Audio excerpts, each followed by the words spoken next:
Okay, so I'm going to respond to a blog on the Patheos blogging network. Patheos, of course, one of the three musketeers, the dyslexic one.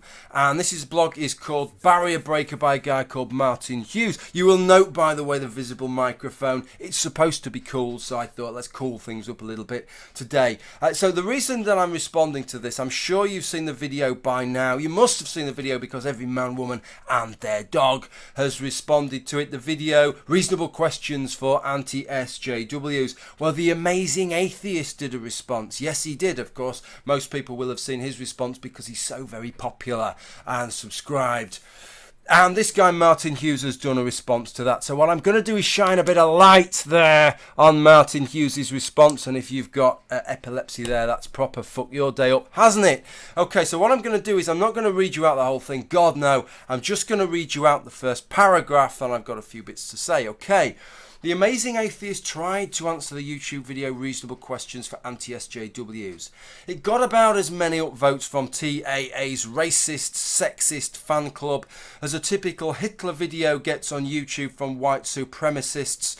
And the video it's attacking is on its way to getting about as many downvotes as a typical anti-Hitler movie gets from Hitler supporters on YouTube, indicating that his strident stance has made it so that only a set of predominantly Trump supporters like him. Wow, isn't it amazing? Right, and I'm thinking back to the questions that was asked on that video.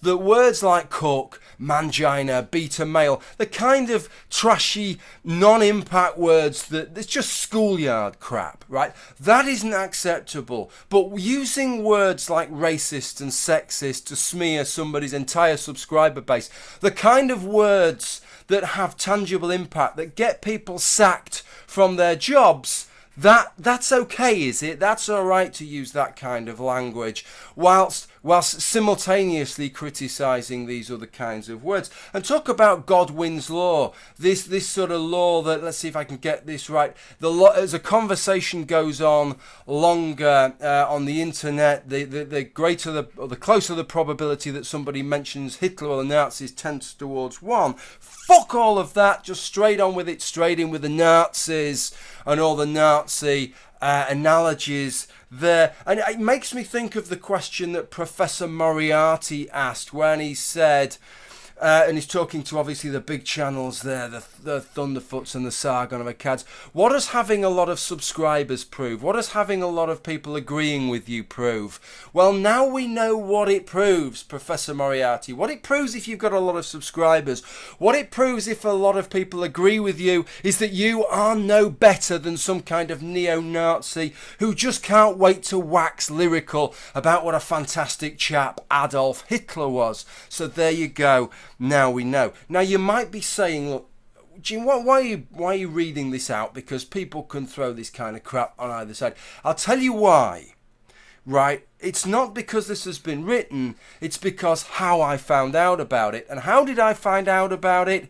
Because Christy Winters tweeted this link. And she didn't tweet this link and say, hey, fellow SJWs, this is doing just the kind of things that we're criticising people for. This is doing just the kind of things that's entirely counterproductive to what that warriorism should really entail, which is to try and bring people on board. No, she just tweeted the link, which implies to me, right, that she is condoning what is either in the main or to some degree she's condoning what is in this piece here. How you can square that with what is said in those questions, for me, that just beggars belief. Okay, thanks for watching. Bye for now.